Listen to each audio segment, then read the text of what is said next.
March was stacked with some killer titles with some amazing art styles, some atypical games, a surprise or two, and much more, so let's begin with Odinfall, a long-in-development action roguelite with a cool setup set in a post-Ragnarok world where robotic Norse gods reign supreme. You have a variety of playable characters, including a cyber Berserker, a dark elf, a Viking moose, and more, each with unique abilities, complemented by a weapon crafting system where you mix and match parts, with great minute-to-minute action and fantastic pixel art. A card-based kingdom management title, think Stacked Lands is Kingdom of Cards, where you play as a ruler who has to expand and grow your kingdom. You do so by experimenting and combining cards which represent buildings, resources, or characters, resulting in new tools, professions, and military units. For instance, equipping a peasant with an axe transforms them into a lumberjack, enhancing resource collection from forests, with enemies to battle, so you will need to train your troops up,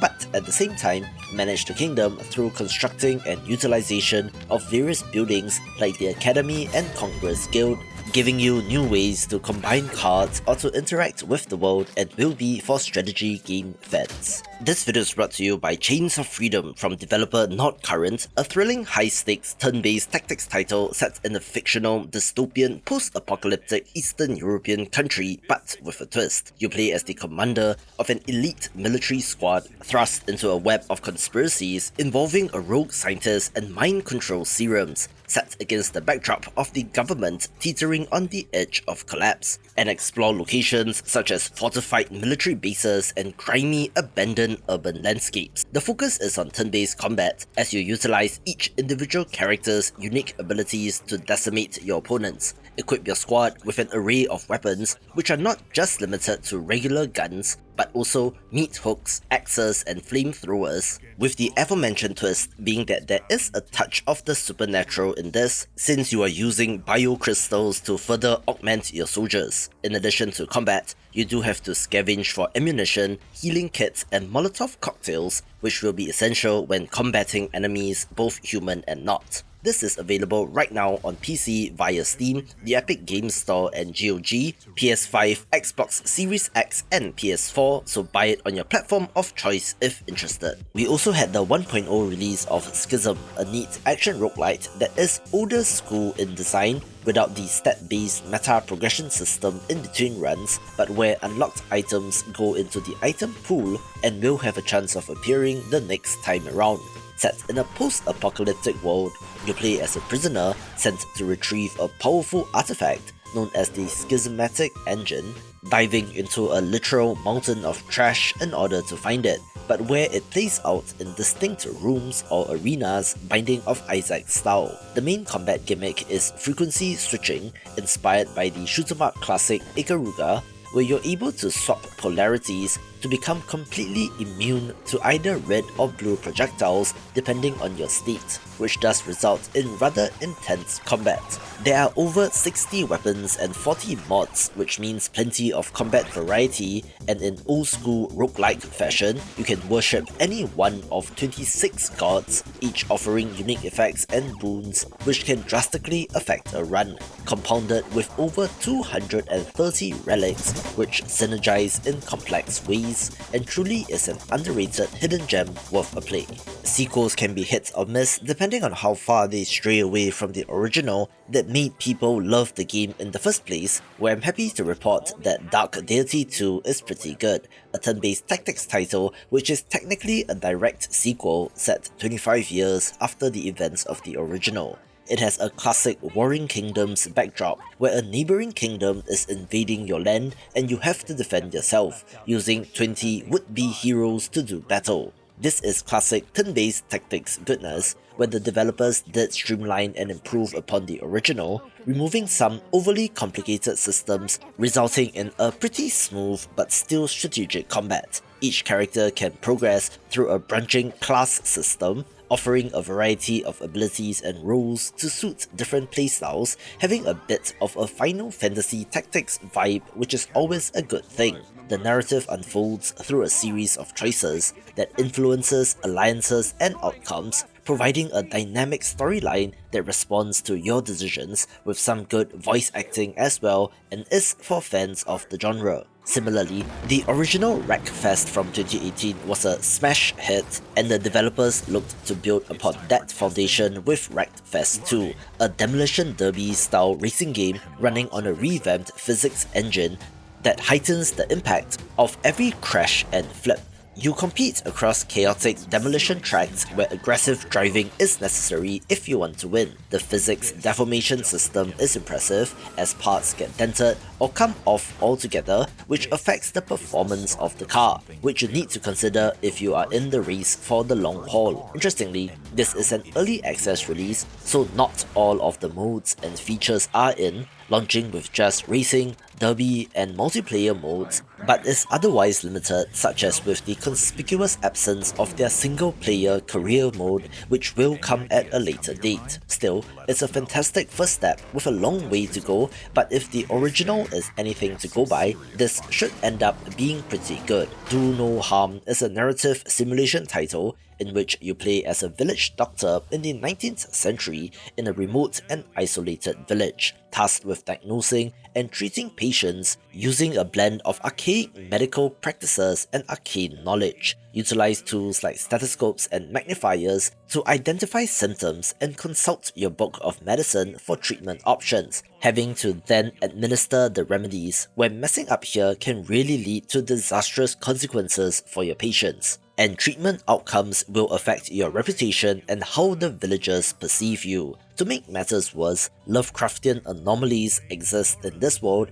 and might take on another form, posing as a patient to enter your establishment with their reality-distorting presence, possibly giving you false results, which will mess with your mental state. You will have to survive 30 days of escalating eldritch threats, where each decision impacts your sanity and the fate of the village, with a larger proxy war between two cosmic horror deities in the background in which you are but a pawn, being pretty interesting and unique. From the developer of Epico comes Mudborne Frog Management Sim, a very similar kind of management farming sim, but instead of bees, this is all about frogs instead. You play as a frog who awakens from hibernation to find your pond abandoned and empty, challenging you to restore the lost frog populations through genetic experimentation and puzzle solving. By breeding new frog species, you unlock paths between the waking and dreaming worlds, so it's quite trippy as well.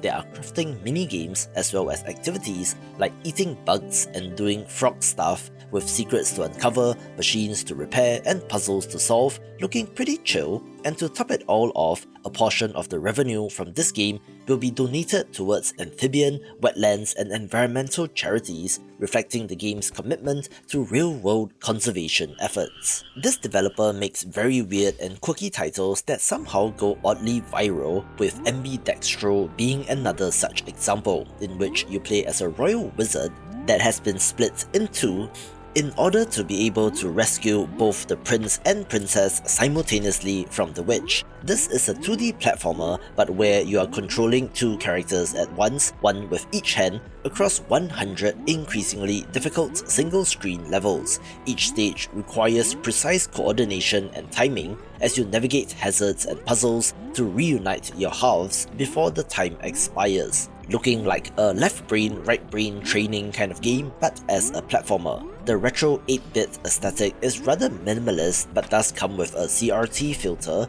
if you're into that, and is quite the challenge, perhaps training you in ambidexterity, which is huge if true. A curious entry is That's Not My Neighbor, where you play as a doorman of an apartment complex in the year 1955, employed by the Department of Doppelganger Detection to safeguard the building from shape-shifting imposters. This simulation horror game seems to have some Papers, Please influence, where you have to scrutinize each visitor's documents and behavior meticulously, identifying subtle inconsistencies that may reveal a doppelganger attempting to infiltrate the building. You need to pay attention to the details, since letting these creatures through can lead to dire consequences, and is an interesting blend of job simulation and psychological horror. Funnily enough, this beats another such horror game named No, I'm Not a Human to market, and managed to make quite the impression. Another horror title of note is Order 13, in which you are the sole worker in a vast, dimly lit warehouse tasked with fulfilling orders under increasingly unsettling conditions. Each shift begins at your desk, where you receive a list of items to locate and pack, and armed with only a flashlight, you navigate the labyrinthine aisles, aware that lingering too long in any one spot may attract unwanted attention since something lurks in the shadows. Your only companion is a loyal cat, whose presence offers a semblance of comfort amidst the encroaching dread, with successful orders rewarding you with money to purchase upgrades or to personalize your workspace and care for your feline friend, offering brief moments of respite among the dread, again mixing job simulation with horror, which can be very effective. Something more cartoony is Zombieville USA 3D, an arcadey twin-stick action roguelite in which you battle endless waves of the undead, having quite an interesting throwback art style. Apparently, the original Zombieville USA was pretty popular on mobile, so the game had an advantage going in,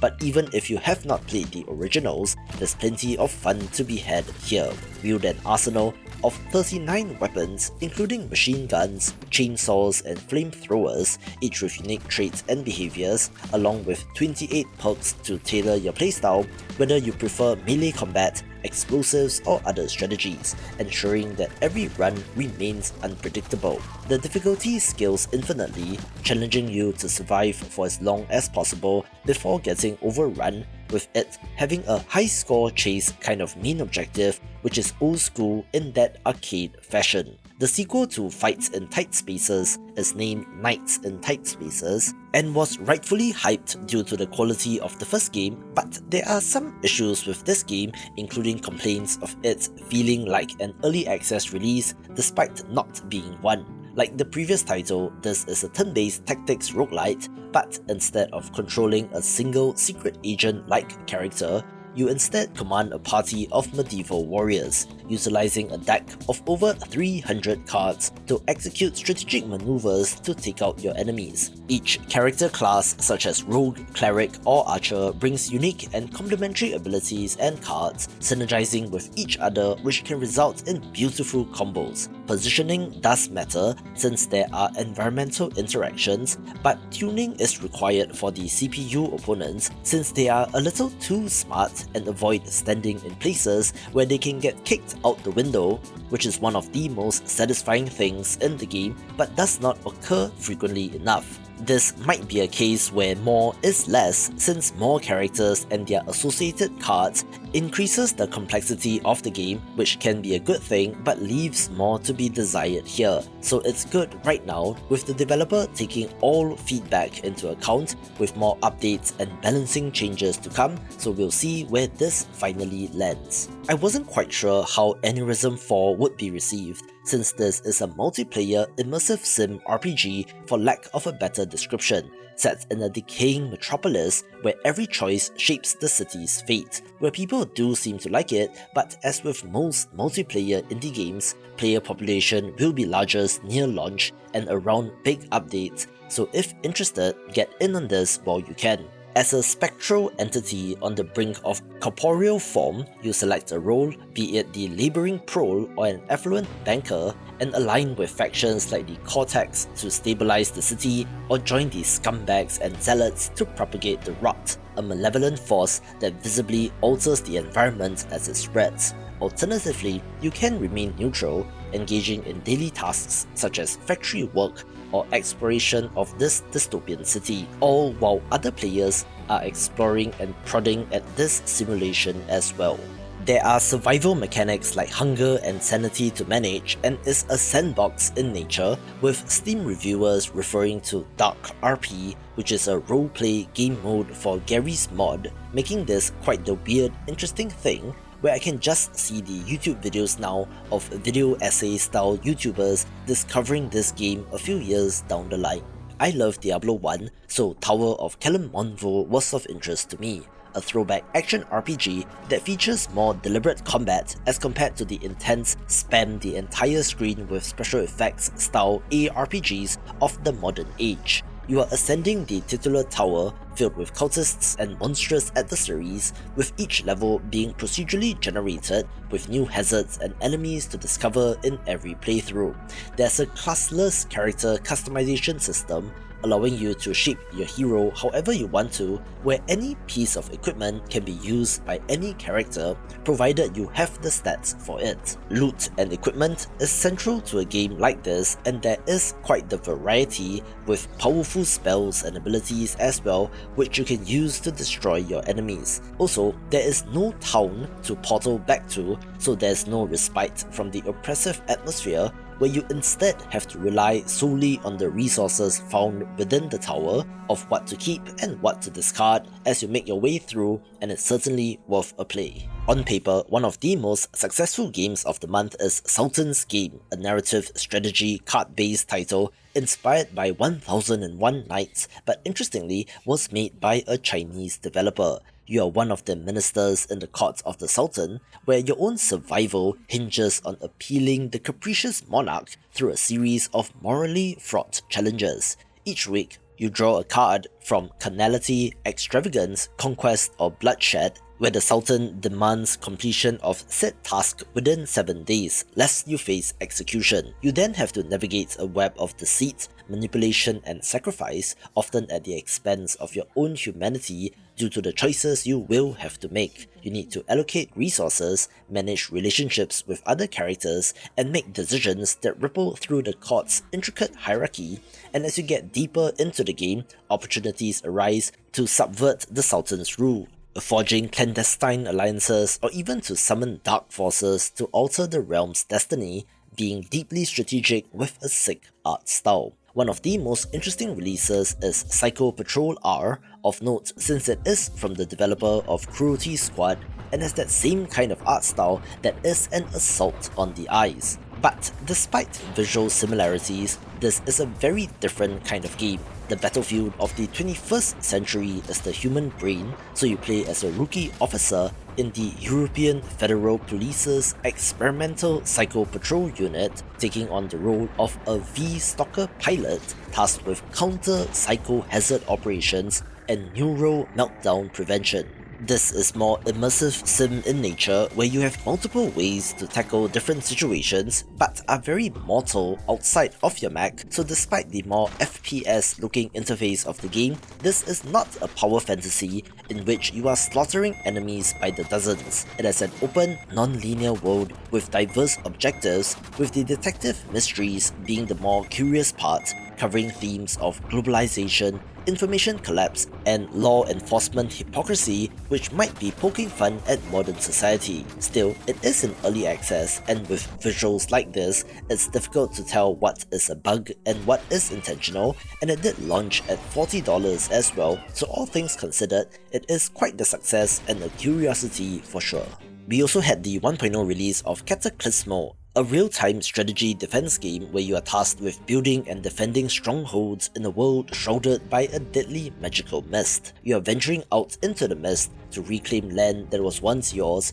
which is now overrun with horrors, having to build fortifications using over 100 different types of modular pieces in a manner similar to playing with Lego bricks, but where there is physics involved, since the destruction of a key pillar could cause an entire section of wall to collapse. During the day, you gather resources, train troops, and invest in technology to enhance your defenses, which then switches to defense at night, with this including multiple game modes such as campaign and skirmish being for strategy fans, with an interesting, very grey-brown art style as well. Speaking of defense titles, Nordhold is a roguelite tower defense city builder that is worth a play, having a medieval Nordic-inspired world where you have to build your city and to defend it against waves of enemies. Interestingly, they separated out the two aspects: chaos, where your city is conveniently located behind a maze which you can saturate with towers, choosing from 8 variants with over 100 customizable upgrades.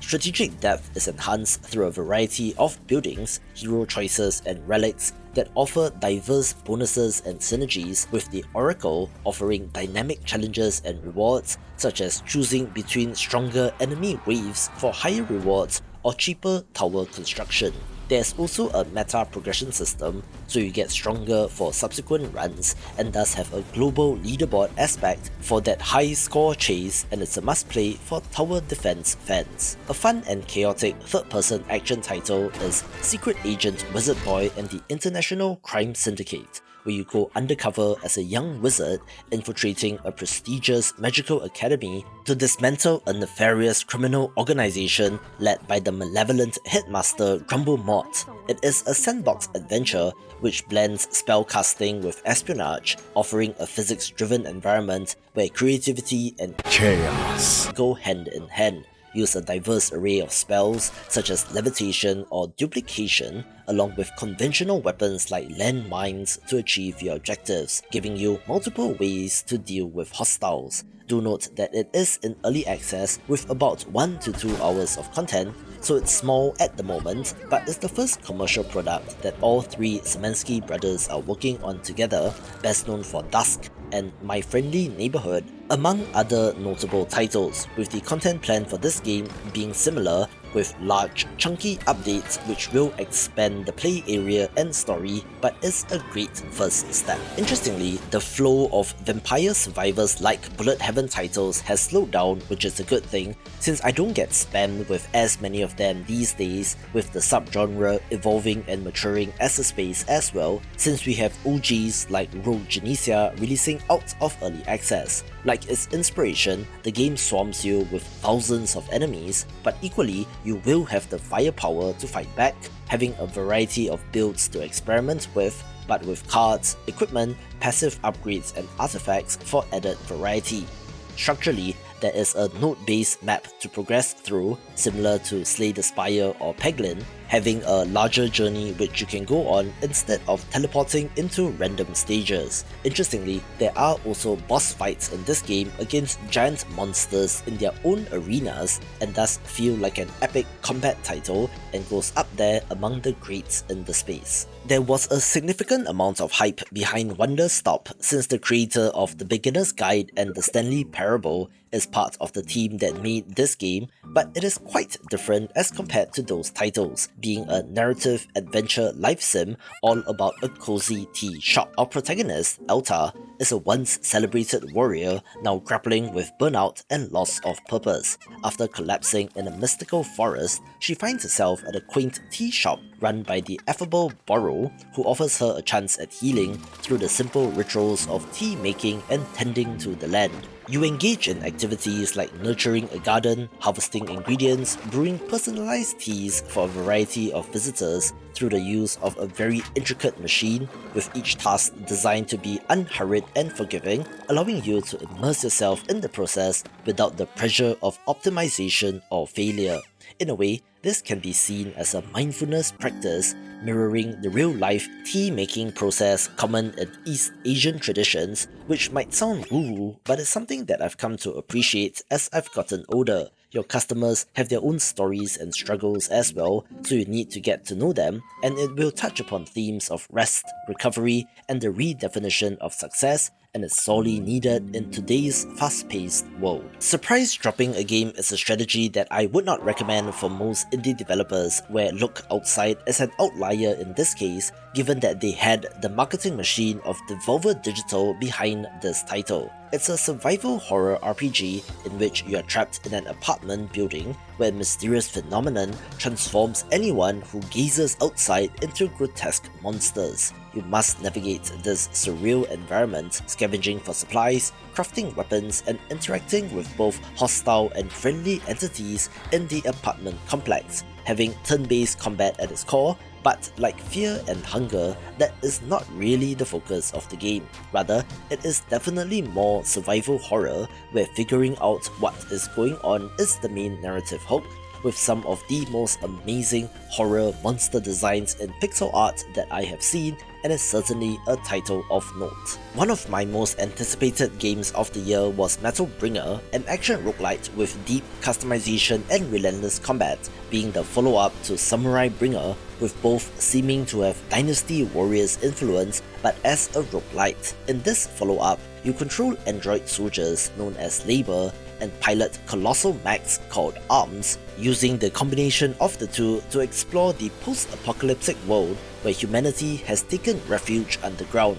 The customization system is the most impressive part, allowing you to swap out parts for your mech and to mix and match in any way that you like, with app discs to collect to enhance your abilities along with the unlocking of new parts. I absolutely love the art style here, which I'm not quite sure how to describe, with the developers saying that it is voxel art but with real-time pixel art generation and ray tracing, but whatever this is, more of it please. A perhaps not so indie Souls-like RPG is AI Limit, coming to us out of PlayStation's China Hero project, and is essentially anime Dark Souls, not quite Code Vein with the vampire stuff, but close enough. Our heroine, Arissa, is a synthetic lifeform known as a blader, whose immortality is tied to strange plants found in the city known as branches, which serves as bonfires and bring her back to life when killed. You explore the ruins of Havenswell, humanity's last bastion in a post-apocalyptic world, seeking out answers regarding the spread of a corrupting substance known as the Mud.